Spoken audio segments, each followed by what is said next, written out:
영상 시작 전 좋아요, 구독 눌러주세요. 깊은 밤 고요한 저택의 지하에서는 아주 미세한 진동이 전해져 오는 듯 했어요. 묵직한 진동이 이내 멎자 천장에 매달린 화려한 등롱의 불빛이 위태롭게 흔들리다 스르륵 꺼져버렸습니다. 정적 속에서 그저 어둠만이 모든 것을 집어삼키고 있었죠. 이 불길한 징조가 거대한 비극의 서막이 될 줄은 그 누구도 알지 못했어요. 옛날 한 옛날에 대대로 부와 명예를 쌓으며 번성해 온 강 회장이라는 명문가가 있었습니다. 호화로운 저택에서 부족함 없이 살던 강 회장 일가에 어느 날부터인가 알 수 없는 기이한 사고들이 연이어 터지기 시작했어요. 명예는 하루아침에 땅으로 떨어지고 수십 년간 쌓아 올린 재산은 모래성처럼 급격하게 줄어들었죠. 가족들은 이 원인 모를 불운에 불안해하며 점차 건강마저 나빠졌습니다. 밝았던 저택은 마치 깊은 수렁에 빠진 듯 점차 어둠 속으로 가라앉는 듯 보였어요. 오래된 집안 어른은 이 모든 불운이 조상 대대로 지켜오던 방위론에 따른 좌양의 균형이 깨진 징조라고 거듭 경고했습니다. 어른은 더 늦기 전에 원인을 찾아야 한다며 외지에서 온 풍수 전문가 박 조사관에게 조사를 의뢰했어요. 박 조사관이 저택을 둘러보자 어른은 신신당부하며 말했죠. 이 집은 오랜 역사를 지녔습니다. 이 집의 풍수도를 함부로 바꾸거나 거스르려 해선 안 됩니다. 그건 우리 집안에 내려오는 금기 중의 금기예요. 박 조사관은 고개를 끄덕이며 조심스럽게 조사를 시작했습니다. 박 조사관은 과학적인 장비와 오랜 풍수 지식을 동원해 저택의 지기 흐름을 면밀히 측정했습니다. 집안의 옛 기록들을 꼼꼼히 분석하던 중 그는 몇 가지 이상한 단서들을 발견했어요. 우선 저택의 앞마당에 있는 낡은 해시계가 밤에도 특정 시간에 혼자 미세하게 떨리며 진동 소리를 냈습니다. 또한 저택의 모든 거울은 매일 아침 미묘하게 뒤틀린 상을 보여주었고 그 위에는 항상 정체를 알 수 없는 흙먼지가 쌓여 있었어요.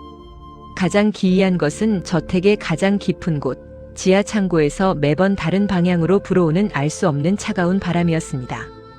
박 조사관은 이 단서들을 종합해 저택 지하에 의문의 공간이 숨겨져 있음을 추론하게 됩니다. 결국 탐사를 통해 발견된 곳은 강 회장의 조부가 남몰래 확장한 지하 밀실이었습니다. 그 안에는 정교한 방위론에 어긋나게 변형된 거대한 크기의 좌양 석판이 뒤틀린 채 박혀 있었어요. 조상 대대로 이어져 오던 길한 직위를 받던 강 회장 일가는 조부의 욕심으로 인해 스스로 불운의 기운을 불러들이고 있었던 겁니다. 강 회장은 이 믿을 수 없는 사실에 크게 절망했어요. 지하의 밀실, 그곳이야말로 자신들의 불운을 만든 근원지였으니까요. 박 조사관은 강 회장의 조부가 풍수 전문가의 조언을 완전히 따르지 않고 본인의 탐욕에 따라 좌양의 일부를 틀어 밀실을 만들었으며 그곳에 잘못된 형태로 거대한 좌양 석판을 박아 넣었음을 밝힙니다. 이는 지기의 흐름을 왜곡시켜 집안의 불운을 초래한 결정적인 증거였어요.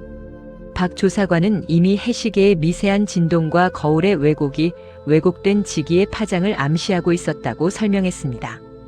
조부의 잘못된 선택이 대대로 이어져 후손들에게 씻을 수 없는 불운을 안겨준 셈이었죠. 수십 년의 세월이 흐른 뒤 강 회장의 저택은 결국 허물어져 폐허가 되었습니다. 모든 것을 잃은 강 회장은 재산을 정리하고 조용히 저택을 떠났어요. 하지만 그 안에 뒤틀려 박혀있던 좌양 석판은 제자리를 찾아 고요한 빛을 되찾았다고 합니다. 강 회장의 후손들은 비록 큰 재물은 물려받지 못했지만 각자의 삶에서 예상치 못한 새로운 기회를 잡으며 조용히 번성하기 시작했어요. 저택 주변에는 희망을 상징하는 새로운 풀들이 돋아났고 그 지긋지긋하던 미세한 진동은 이제 더 이상 들려오지 않는다고 전해집니다. 방위론은 땅의 기운을 올바르게 받기 위해 건물이나 묘의 방향을 정하는 이치를 말합니다. 좌양은 집이 어느 방향을 바라보고 있느냐를 뜻하는데요. 집의 좌양이 주변 지형과 방위론에 맞지 않으면 기란직이 대신 흉한 기운이 흐르게 됩니다. 이야기 속 해시계의 진동은 저택의 좌양이 뒤틀려 좋은 지기가 불안정해진 결과 땅의 불균형한 기운이 지상으로 솟아오르면서 나타난 현상이었던 거죠.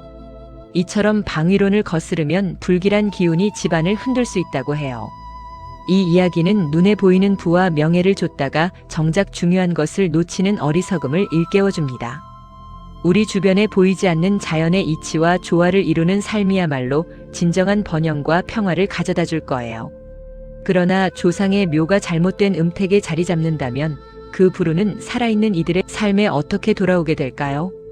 밤이 깊어진 산골 마을, 맑고 투명하던 개울물이 갑자기 붉은 핏빛으로 변해 흘러내리기 시작했어요.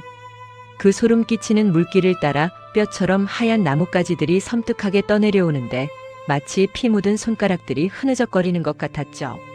마을 전체가 묘한 침묵 속에 잠겨 그 핏빛 물길만이 소리 없이 공포를 속삭이는 밤이었습니다. 옛날 한 부유한 집안의 가장이었던 김부자가 있었어요. 그는 대대로 물려받은 땅과 재산이 많았지만 끝없이 더 큰 부를 갈망하는 사람이었습니다. 어느 날 이름난 풍수 전문가가 김부자의 조상 묘를 둘러보더니 그 음택이 그리 좋은 명당이 아니라고 말했어요. 묘 아래 흐르는 수맥이 발복을 막고 있다고 했죠. 김부자는 이 말을 듣자마자 눈이 번뜩였습니다. 그는 즉시 묘 아래의 수맥을 인위적으로 바꾸는 대규모 공사를 시작했어요. 더 큰 발복을 얻어 가문의 영광을 드높이리라는 탐욕에 사로잡혔던 겁니다. 풍수 전문가는 수맥을 억지로 바꾸면 자연의 기운을 거스르는 일이라 그 대가가 후손에게 흉한 기운으로 되돌아올 것이라며 간곡히 경고했습니다. 하지만 김부자는 꿈쩍도 하지 않았죠. 오직 자신의 눈앞에 보이는 이익만을 좇을 뿐이었습니다. 풍수 전문가는 김부자의 굳은 결심에 한숨을 쉬며 마지막 경고를 남겼어요. 인간의 탐욕으로 자연의 이치를 거스르면 그 대가는 단순한 불운이 아니라 가장 소중한 것을 파괴하는 욕망으로 되돌아올 것입니다. 특히 물길이 바뀌는 보름달이 뜨는 날에는 집안의 모든 물건을 정화하고 마음속의 탐욕을 경계해야 합니다. 그는 조용히 말을 마치고 김부자의 저택을 떠났습니다. 김부자는 그 말을 한 귀로 듣고 한 귀로 흘려보냈어요. 오직 번영과 성공만을 기대하고 있었죠. 묘 이장 후 김부자 일가는 거짓말처럼 일시적인 번영을 누리는 듯 보였어요. 그의 사업은 날마다 번창했고 재산은 셀 수 없이 불어났습니다. 사람들은 김부자의 집안이야말로 진정한 명당을 찾았다며 칭송했죠. 그러나 얼마 지나지 않아 저택에는 이상한 징후들이 나타나기 시작했어요. 보름달이 뜨는 밤이면 묘 주변의 개울물이 기이하게도 붉은 핏빛으로 변해 흐르다 갑자기 역류하는 현상이 반복되는 거예요. 마을 사람들이 밤중에 그 소리를 들을 때면 온몸에 소름이 돋았다고 합니다. 더 기이한 것은 김부자 집안의 가축들이었어요. 마국간의 말들은 물을 마신 후 비정상적으로 흥분해서 서로를 물어뜯고 싸우는 소리가 매일 밤 들려왔죠. 닭과 개들 역시 이전과 다르게 난폭해졌고요. 가족들 사이에서도 전에는 볼 수 없었던 탐욕과 집착이 걷잡을 수 없이 번지기 시작했습니다. 형제들은 사소한 이익을 두고도 으르렁거렸고 부부간의 정마저 차츰 식어갔습니다. 김부자의 아내인 윤 여사는 이 모든 불길한 징후들을 감지하고 극심한 불안감에 시달렸어요. 집안 대대로 내려오는 오래된 거울도 이상했어요. 거울에 물방울이 맺히면 그 물방울이 핏빛을 띠더니 점차 검게 변색되는 겁니다. 윤 여사는 더 이상 참을 수 없어 이 모든 비밀을 아는 듯 했던 마을의 최고령 노인을 찾아갔습니다. 노인은 한참을 묵묵히 듣고 있더니 무거운 한숨과 함께 수맥 변경에 숨겨진 이야기를 들려주기 시작했습니다. 어느 보름달이 뜨는 밤이었어요. 핏빛 물길이 개울을 가득 채우며 섬뜩하게 역류하던 바로 그날, 김부자의 아들들은 유산을 두고 격렬한 다툼을 벌이다 서로를 파멸시키는 비극을 저지르고 말았습니다. 한 아들은 칼을 들었고 다른 아들은 불을 질렀어요. 탐욕에 눈이 멀어 가족의 정마저 잊은 끔찍한 사건이었죠. 김부자는 끝없는 탐욕으로 파괴된 가족의 모습을 보며 비탄에 잠겼습니다. 그는 자신이 무엇을 위해 그리도 큰 부를 갈망했는지 그 모든 것이 이렇게 덧없이 무너져 버릴 줄은 몰랐던 거죠. 윤 여사는 남편의 눈물을 보며 가슴이 찢어지는 듯 했어요. 하지만 비극은 거기서 끝나지 않았습니다. 김부자의 어린 손자는 아무것도 모른 채 핏빛으로 물든 개울물에 손을 담갔고 그 순간 아이의 막던 눈빛마저 붉게 물들며 알 수 없는 욕망에 사로잡히는 듯 보였어요. 아이는 핏빛 물결을 따라 흐르는 나뭇가지를 움켜쥐더니 묘한 미소를 지으며 조용히 의조렸습니다. 더 많은 걸 원해. 마을 노인은 깊은 한숨과 함께 충격적인 진실을 털어놓았습니다. 사실 조상 묘 아래 흐르던 수맥은 김부자의 선조가 묻히기 전부터 이미 흉한 방위론에 따라 흐르던 죽은 물줄기였다고 해요. 선대 풍수사는 이 사실을 알고 길한 터전처럼 보이게 위장해 놓았던 것이랍니다. 겉으로는 발복을 가져다줄 명당처럼 보이지만 실제로는 후손의 탐욕을 부추겨 결국 파멸로 이끄는 가짜 발복의 땅이었던 거죠. 김부자의 끝없는 탐욕이 그 위장을 걷어내고 오히려 흉한 기운을 활성화시킨 것이었어요. 핏빛 물길이 항상 역류했던 것은 자연스러운 물의 흐름이 아니었죠. 이는 이미 생기를 잃은 죽은 수맥을 암시하고 있었던 겁니다. 김부자가 명당이라 믿고 수맥을 바꾼 행위가 사실은 잠들어 있던 진짜 저주를 깨운 꼴이 되고 말았던 거예요. 김부자의 저택은 결국 완전히 폐허가 되고 말았어요. 탐욕과 비극의 그림자가 짙게 들이운 그곳을 마을 사람들은 욕망의 늪이라 부르며 피했죠. 보름달 밤마다 핏빛 물길은 여전히 흐르고 그 물소리는 탐욕에 물든 인간의 비극을 영원히 속삭이는 듯 했습니다. 한때 부와 명예를 약속했던 저택의 터전은 이제 생기를 잃고 쓸쓸한 자연으로 돌아갔지만 그 위에 흐르는 수맥은 더 이상 어떠한 생기도 품지 못하게 된 셈이에요. 음택이란 돌아가신 분을 모시는 묘가 자리한 땅을 뜻합니다. 김부자는 조상 묘의 음택 아래 흐르던 수맥이 발복을 막는다고 믿었지만 사실 그 물길은 본래 흉한 기운을 품고 있었죠. 인위적으로 수맥을 바꾼 탐욕이 오히려 잠들어 있던 흉한 기운을 깨워 가문의 파멸을 초래했습니다. 이처럼 자연의 이치를 거스른 땅의 방위로는 결국 김부자 일가를 파멸로 이끈 끔찍한 대가가 된 셈입니다. 탐욕은 눈을 가리고 가장 소중한 것마저 파괴합니다. 아무리 좋은 땅도 그 기운을 바르게 쓰지 못하면 결국 독이 될 수 있다는 것을 잊지 말아야 해요. 그렇다면 땅과 물, 불, 나무, 쇠가 조화를 이루지 못하고 그 저울이 기운다면 한 마을의 운명은 어찌 될까요? 5가지 색깔로 곱게 짠 비단 주머니가 말이죠. 천천히 한쪽으로 기울어지더니 그만 흙먼지를 와르르 쏟아냈습니다.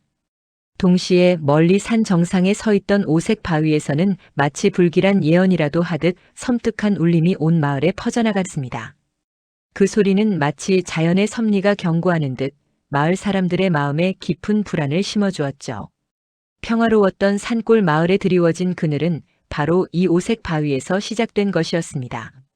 아주 오랜 옛날 깊은 산골에 오행의 조화를 중시하는 지혜로운 이 서당과 마을의 최고 어른인 장 노인이 이끄는 마을이 있었습니다. 이 마을은 나무, 샘, 바위, 밭, 그리고 바람 부는 언덕, 이 5가지 중요한 지형지물이 오행의 이치에 맞게 잘 자리 잡아 조화를 이루고 있었지요. 사람들은 이 서당의 지혜를 따르고 장 노인의 헌신 덕분에 마을은 수십 년간 풍요와 평화를 누렸습니다. 이들은 방위론에 따라 오행의 균형이 마을의 번영을 가져왔다고 굳게 믿었습니다. 매년 정월에는 오행 제사를 지내며 땅과 자연에 감사했고 제사가 끝나면 특정 방향에서 고소한 흙냄새가 퍼져와 그 해의 풍년을 점칠 수 있었죠. 마을의 공동 우물물은 늘 맑았고 축제 때 울리는 종소리는 언제나 청아했답니다. 하지만 욕심은 한 톨의 씨앗에서 시작되어 이내 거대한 나무처럼 자라나는 법이지요. 마을의 이장은 눈앞의 이익에 눈이 멀어 더 많은 곡물을 얻고자 했습니다. 그는 밭의 면적을 무리하게 늘리려 마을의 중요한 샘물 줄기를 막고 언덕 위의 나무들을 무참히 베어내기 시작했습니다. 이 서당과 장 노인은 경악하며 이장을 강하게 말렸습니다. 오행의 조화는 절대 깨트려서는 안 되는 금기입니다. 특히 밭, 즉 흙의 기운을 탐하여 다른 요소인 나무와 물을 희생시켜서는 아니 될 것입니다. 오색 바위 위에 새로운 건축물을 세우는 것도 엄한 금기입니다. 만약 이를 어긴다면 오행의 저울이 기울어져 가장 번성했던 것부터 쇠락할 것이고 그 여파로 마을 전체에 흉한 기운이 퍼져 모든 것이 무너질 것입니다. 라고 경고했지만 이장은 그들의 말을 듣지 않았습니다. 그는 오히려 마을 사람들을 선동하며 보이지 않는 기운 따위에 연연하지 말고 눈앞의 이익을 취해야 한다. 고 외쳤고 결국 마을 사람들은 이장의 말에 넘어가 공사를 강행하고 말았습니다. 공사가 마무리된 후 처음 몇 해는 놀랍게도 풍작을 이루는 듯 보였습니다. 이장은 자신의 판단이 옳았다며 기세등등했지요. 그러나 풍요의 이면에 숨겨진 그림자는 서서히 그 모습을 드러내기 시작했습니다. 매년 정월에 고소하게 풍기던 흙냄새는 사라지고 그 자리에 역하고 비릿한 쇠냄새가 나기 시작했습니다. 마을의 우물물은 막던 예전과 달리 점차 탁해지고 축제 때 울리던 청아한 종소리는 쇠가 부러지는 듯한 날카로운 소리로 변해 사람들의 마음을 불안하게 만들었죠. 이 서당은 이것이 오행의 저울이 기울기 시작한 징조이며 마을이 파멸의 시험대에 올랐다고 경고했습니다. 그의 얼굴에는 깊은 근심이 드리워져 있었어요. 사람들은 불안했지만 아직 눈앞의 이익을 완전히 놓지 못하고 어찌할 바를 몰랐습니다. 그러던 어느 날 오색 바위에서 시작된 불길한 울림이 마을 전체를 뒤흔들며 최고조에 달했습니다. 고소한 흙냄새가 사라진 밭은 병충해와 역병으로 황폐해졌고 쇳내가 진동하던 우물물은 점차 바닥을 보이며 말라붙기 시작했습니다. 이장이 욕심껏 베어낸 나무들이 있던 산에는 거센 바람이 불어닥쳐 모든 것을 날려버렸습니다. 마을은 순식간에 흉한 기운에 휩싸여 붕괴 위기에 처했고 풍요로웠던 지난날은 마치 꿈처럼 사라져버렸습니다. 자신의 탐욕이 부른 참혹한 결과 앞에 이장은 절규했지만 이미 때는 늦은 후였습니다. 핏빛 노을이 지는 마을은 마치 거대한 무덤처럼 변해버렸죠. 그때 이 서당이 숨겨진 진실을 털어놓았습니다. 사실 이 마을은 오래전에도 오행의 조화를 깨트린 적이 있었으며 그때마다 오행의 저울이 스스로 균형을 맞추기 위해 가장 탐욕스러운 자의 가장 소중한 것을 대가로 가져갔다는 이야기였습니다.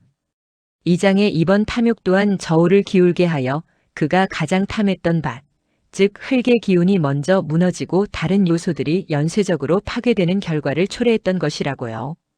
이 서당은 오색 바위의 불길한 울림은 단순한 기운이 아니라 과거로부터 전해 내려오는 저울의 경고였음을 덧붙였습니다. 사람들은 이제야 그 모든 징조가 단순한 우연이 아니었음을 깨달았습니다. 마을 사람들은 뒤늦게 장 노인의 희생과 이 서당의 지혜를 따르기로 결정했습니다. 그들은 파괴된 오행의 요소를 복구하기 위해 힘을 모았습니다. 샘물 줄기를 다시 잇고 나무를 심었으며 황폐해진 밭을 일구었습니다. 수십 년의 시간이 흐른 뒤 마을은 비록 예전과 같은 화려한 풍요로움은 아니었지만 다시 평화를 되찾았습니다. 마을 사람들은 겸손과 공존의 가치를 깨달았고 오색 바위에는 이제 탐욕의 울림 대신 조화로운 기운이 다시 흐르기 시작했습니다. 이장은 모든 것을 내려놓고 오행의 조화를 지키는 수호자가 되어 영원히 마을의 금기를 상기시키는 역할을 맡게 되었습니다. 이 마을의 이야기에 나타난 방위로는 단순히 방향을 정하는 것을 넘어 땅과 자연의 이치를 통해 인간의 삶에 기륭화복이 어떻게 영향을 미치는지를 설명합니다. 특히 오행의 균형은 자연과 인간이 조화를 이루는 데 있어 방위론이 얼마나 중요한지를 보여주는 대표적인 예시라고 할 수 있습니다. 밭을 넓히기 위해 샘을 막고 나무를 베어낸 이장의 탐욕은 흙의 기운을 과하게 키워 다른 요소들을 약화시켰고 이로 인해 오행의 조화가 깨지면서 마을 전체가 비극을 맞이했던 것이죠. 이처럼 방위로는 자연의 균형을 거스르는 순간 그 대가가 어떻게 돌아올 수 있는지를 징후와 사건을 통해 생생하게 보여준 셈입니다. 자연의 섭리처럼 우리의 욕심 또한 균형을 잃으면 결국 파멸을 부릅니다. 눈앞의 이익에만 갇히지 않고 멀리 내다보는 지혜로운 선택이 진정한 평화와 풍요를 가져다 준다는 것을 이 이야기는 말해주고 있습니다. 그렇다면 과연 눈에 보이는 명당만이 진정한 복을 가져다 주는 것일까요? 다음 이야기는 서로 다른 방위를 택한 두 형제의 대결이 빚어낸 놀라운 운명의 기록입니다. 해가 뜨고 지는 동안 두 채의 저택에 드리워진 그림자가 엇갈리며 춤을 추고 있었어요. 어떤 그림자는 길게 드리워져 한 집을 어둠 속에 잠기게 했고 다른 그림자는 짧고 환하게 또 다른 집을 감쌌습니다. 같은 햇살 아래 그 두 집의 운명은 너무나도 다르게 흘러갔다고 해요. 옛날 옛적 풍수 전문가 김도사의 자문을 받은 두 형제가 각기 다른 방위에 집을 지었어요. 형은 누구에게나 명당처럼 보이는 자리를 골라 으리으리하고 화려한 저택을 지었답니다. 크고 번듯한 기와와 높이 솟은 대문이 오가는 이들의 시선을 사로잡았죠. 형은 풍수지리의 겉모습, 즉 보기에 좋은 터에만 마음을 빼앗겼던 셈이에요. 반면 아우는 김도사의 조언에 따라 소박하지만 자연의 흐름에 순응하는 자리에 조용히 집을 지었습니다. 아우는 눈에 보이는 화려함보다는 땅의 기운과 조화를 이루는 방위론의 본질에 더 귀를 기울였던 거죠. 집을 짓기 전 김도사는 형에게 이렇게 경고했어요. 형님, 눈에 보이는 화려함 뒤에 숨은 방위의 불균형은 결국 그림자처럼 집안을 갉아먹을 것입니다. 하지만 형은 그저 도사님은 너무 복잡하게 생각하시는군요. 하고 웃어넘겼다고 해요. 아우에게는 이 집은 물의 흐름과 깊은 인연이 있습니다. 꾸준한 물의 흐름을 방해하지 마세요. 라는 금기를 일러주었답니다. 아우는 도사의 말을 잊지 않고 늘 마음속에 새겼어요. 시간이 흐르면서 형은 번번이 사업에 실패하여 재산이 줄어들기 시작했습니다. 그의 저택은 여전히 화려했지만 집안에는 늘 무언가 싸늘한 기운이 감돌았죠. 반면 아우는 작게 시작한 사업에서도 큰 성공을 거두며 날마다 집안에 활기가 넘쳤어요. 새소리가 끊이지 않고 해 뜰 때마다 집안 가득 환한 기운이 넘쳐 흘렀죠. 형은 아우의 성공을 시기하며 견딜 수 없었습니다. 그는 어느 날 아우에게 기이한 제안을 했어요. 아우야, 우리 집을 맞바꿔 살아보자. 내 집의 기운이 정말 좋은 것인지 아니면 그저 내 운이 좋았던 것인지 한번 시험해 보자꾸나. 아우는 망설였지만 김도사는 두 형제에게 각자의 양택에서 흐르는 기운의 차이를 직접 경험하고 느끼게 하려고 이 제안을 받아들이라고 권했습니다. 그렇게 두 형제는 서로의 집을 맞바꿔 살게 되었어요. 놀랍게도 형은 아우의 소박한 집으로 옮겨간 지 얼마 되지 않아 건강을 되찾고 사업에서도 뜻밖의 행운을 잡기 시작했습니다. 얼굴에는 화색이 돌았고 그의 재물은 다시금 불어나기 시작했어요. 하지만 아우가 형의 저택에 들어선 지 얼마 되지 않아 상황은 급변했습니다. 아우는 밤마다 잠을 설치고 점차 몸에 병이 들기 시작했어요. 재산은 형의 집에 머무는 동안 급격히 줄어들었죠. 한낮에도 형의 저택 특정 방에는 차가운 그림자가 드리워져 있었고 습한 곰팡이 냄새가 아우를 괴롭혔습니다. 더욱 기이한 것은 저택 지붕에 설치된 풍향계였어요. 바람 한 점 없는 날에도 그 풍향계는 쉴 새 없이 특정 방향으로 뱅글뱅글 돌며 기괴한 소음을 냈습니다. 이 모든 징후들은 형의 저택에 흐르는 흉한 방위의 기운을 아우에게 온몸으로 증명하는 듯 했죠. 아우는 점점 기력을 잃어갔습니다. 맞바꿔 살기가 끝나갈 무렵 김도사는 두 형제에게 저택들의 숨겨진 진실을 공개했습니다. 김도사의 말에 따르면 형의 저택은 겉으로 보기에는 풍수지리상 길한 방위처럼 보였지만 사실은 땅속 깊이 흐르는 거대한 수맥 위에 지어져 있었던 거예요. 화려한 지상 건축물이 그 수맥의 기운을 억누르고 있었을 뿐 그 아래에서는 끊임없이 흉한 기운이 솟아나고 있었습니다. 형님 저택의 풍향계가 바람이 없는데도 특정 방향으로 계속 돌았던 것은 바로 그 땅속 수맥의 끊임없는 흐름이 지상에 불균형한 기운을 일으켰음을 암시하고 있었던 것이죠. 아우의 저택은 오히려 그 수맥을 피해 작은 지기의 혈 위에 절묘하게 자리 잡고 있었던 것이고요. 겉만 보고 길한 방위라 여겼던 형의 집은 사실은 지기의 흐름이 불길했던 셈이었어요. 형은 자신의 탐욕이 눈앞의 허상에 불과했음을 깨달았습니다. 모든 것을 잃은 채 그는 저택을 버리고 떠나갔어요. 아우는 소박한 저택에서 다시 번영을 누리며 김도사의 조언에 따라 땅의 기운과 조화를 이루는 삶을 살아갔습니다. 결국 형의 저택은 흉한 기운을 이기지 못하고 무너져 내렸고 그 자리에는 영원히 멈추지 않는 수맥의 소리가 남아 욕망이 부른 파멸을 경고하는 듯 했습니다. 여러분, 우리가 사는 집은 단순한 건물이 아니에요. 집의 방위론이란 집의 방향, 주변 환경 등이 인간의 운명에 미치는 영향을 살피는 것이라고 합니다. 형의 저택 풍향계가 바람 한 점 없이 뱅글뱅글 돌았던 것은 그 집의 방위가 땅속 깊이 흐르는 수맥 위에 지어졌기 때문이라고 해요. 집이 아무리 겉보기에 화려하고 좋은 방위처럼 보여도 땅속 깊은 곳에서 흐르는 수맥의 기운이 건물을 흔들고 있었다는 뜻이었습니다. 이런 불균형한 방위는 집의 기운을 왜곡시키고 결국 그 안에 사는 사람들에게 좋지 않은 영향을 미치게 되는 거죠. 그러니 겉모습만으로 집의 기운을 판단하면 안 되는 일이었다는 것입니다. 우리의 삶도 이와 같아요. 눈에 보이는 화려함이나 당장의 이득에만 집착하다 보면 정작 중요한 내면의 조화나 근본적인 가치를 놓치기 쉽습니다. 진정한 행운은 보이는 것 뒤에 숨겨진 진실을 알아보고 자연의 순리에 겸손하게 따를 때 비로소 찾아오는 법입니다. 그런데 만약 자연의 이치를 거슬러 짓는다면 집뿐만 아니라 그 집을 둘러싼 마을 전체의 운명은 어떻게 될까요? 황량한 산골짜기에 외롭게 서 있는 낡은 묘 하나가 있었습니다. 오랜 세월 사람들의 발길이 뜸했던 그곳, 메마른 땅은 거칠기 그지없었죠. 하지만 어느 겨울부터인가 묘 주위에 굳은 흙을 뚫고 작은 들꽃들이 하나둘씩 피어나기 시작했습니다. 차가운 산바람 속에서도 그 꽃들은 따뜻한 온기를 내뿜으며 마치 희망의 씨앗처럼 반짝였습니다. 깊은 산골 햇볕조차 잘 들지 않는 음지 마을에 효심지극한 한 처녀가 살았습니다. 그녀의 집안은 대대로 가난을 면치 못했지만 효녀는 묵묵히 자신의 몫을 해냈죠. 특히 그녀의 마음을 아프게 한 것은 마을 뒤편 황량한 산자락에 홀로 잠든 조부의 묘였습니다. 묘 주변은 늘 쓸쓸하고 척박했기에 마을 사람들은 조부의 음택이 좋지 않아 효녀 집안이 대대로 가난한 것이라고 수군거리곤 했어요. 하지만 효녀는 아랑곳하지 않았습니다. 매일 새벽 동트기 전 묘를 찾아 풀을 뽑고 흙을 다지는 일을 게을리하지 않았죠. 비바람이나 눈보라 속에서도 그녀의 발걸음은 묘 앞에서 멈추는 법이 없었어요.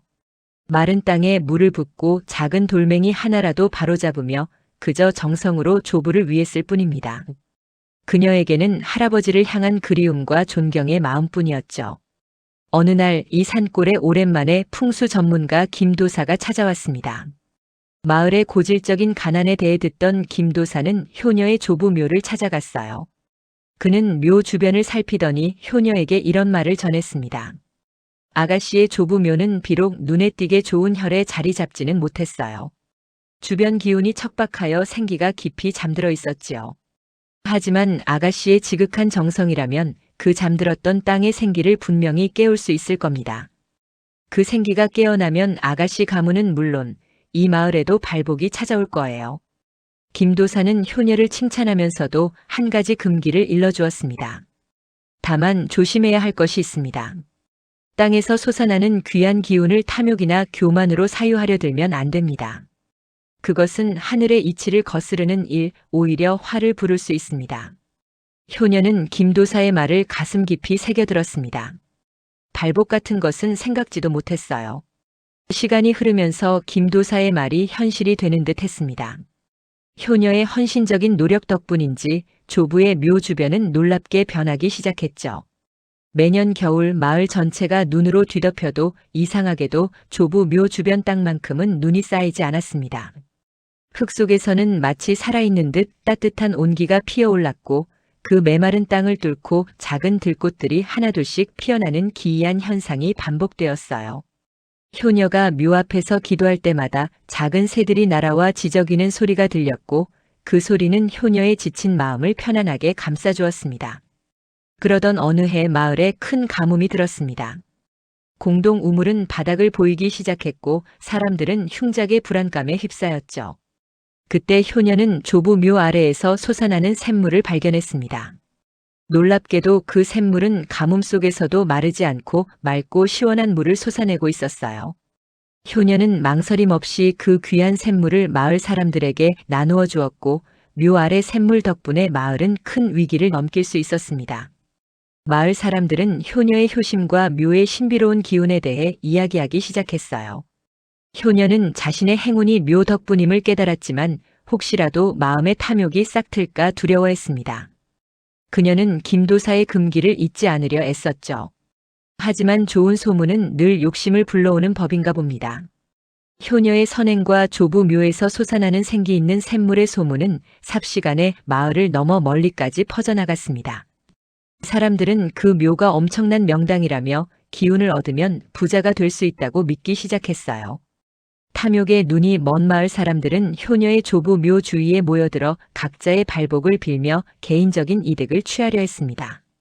묘 주변에 작은 천막을 치고 기도를 하거나 심지어는 묘의 일부를 훼손하며 좋은 기운을 얻겠다고 다투는 일까지 벌어졌습니다.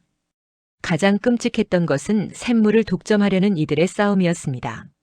한 농부가 샘물 주변에 둑을 쌓아 자기 밭으로 물을 돌리려 하자 다른 농부들이 들고 일어나 그를 막았죠. 평화로웠던 마을은 순식간에 탐욕과 다툼의 장이 되어버렸습니다. 효녀는 이 모든 상황을 지켜보며 깊은 슬픔에 잠겼어요. 김도사가 일러주었던 금기, 탐욕이나 교만으로 기운을 사유하려 들면 안 된다는 경고가 깨지는 것을 직감했기 때문입니다. 묘 주변에 가득했던 따뜻한 온기와 들꽃의 생기는 온데간데 없고 그 자리를 탐욕에 물든 사람들의 악다구니와 이기적인 욕망이 채우는 듯 했습니다. 샘물도 예전처럼 맑고 시원하지 않고 마치 탁해진 마음처럼 뿌옇게 변해가는 것처럼 느껴졌어요. 효녀는 울부짖었습니다. 어찌 조부의 평안을 바랐던 제 마음이 오히려 마을 사람들의 욕심을 부추기는 불씨가 되었단 말입니까? 마을의 소란이 극에 달했을 때 다시 김도사가 나타났습니다. 김도사는 마을 사람들의 다툼과 탐욕에 실망한 표정으로 고개를 저었어요. 그리고는 효녀에게 조용히 다가와 충격적인 진실을 고백했습니다. 아가씨, 사실 제가 아가씨의 조부 묘에 대해 전부 말씀드리지 못했습니다. 이 묘는 제가 보아온 혈 중에서도 가장 강력한 생기가 뭉쳐있는 곳이었어요. 김도사의 말은 효녀에게 큰 충격이었습니다. 그는 이어 말했습니다. 조부의 음택은 사실 마을에서 가장 강력한 생기가 뭉쳐있는 혈, 즉 생기가 용솟음치는 명당이었습니다. 하지만 오랜 세월 아무도 돌보지 않고 방치되어 그 귀한 기운이 깊이 잠들어 있었던 것이죠. 제가 아가씨에게 좋은 혈에 자리 잡지 못했다고 말한 것은 혹시라도 아가씨 마음에 탐욕이 생길까 염려했기 때문입니다. 효녀 아가씨의 지극한 효심과 순수한 선행이 그 잠들어 있던 생기를 깨웠고 그 발복이 아가씨 가문뿐 아니라 마을 전체에 긍정적인 영향을 미치기 시작했던 겁니다. 묘 주변에 땅만 눈이 쌓이지 않고 온기가 감돌던 기이한 현상, 그 따뜻함은 평범한 현상이 아니었습니다. 그것은 효녀의 효심이 잠들었던 혈의 기운을 서서히 깨우고 있었음을 암시하는 복선이었던 셈이죠. 김도사는 덧붙였습니다. 이곳의 생기는 오직 순수한 마음으로 보살필 때만 진정한 발복을 가져다 줍니다. 탐욕으로 다가서면 오히려 그 기운이 탁해지고 흉한 기운으로 변하고 말아요. 김도사의 진실 고백은 마을 사람들에게 큰 깨달음을 주었습니다. 그들은 효녀의 진정한 효심과 선의가 자신들의 탐욕을 얼마나 부끄럽게 만들었는지 깨달았어요. 사람들은 점차 부끄러움을 느끼고 묘 주변에 모여들었던 탐욕스러운 군중들은 하나둘씩 흩어지기 시작했습니다. 마을 사람들은 다시 화합하여 조부의 묘를 공동으로 보살피기로 결정했습니다. 더 이상 개인적인 이득을 취하려 다투는 일은 없었죠. 그들은 묘 주변의 환경을 정비하고 샘물을 공평하게 나누어 쓰는 규칙을 만들었습니다. 그리고 효녀는 예전처럼 묵묵히 조부의 묘를 보살폈습니다. 수십 년의 시간이 흐른 뒤 마을은 더 이상 가난에 시달리지 않았습니다.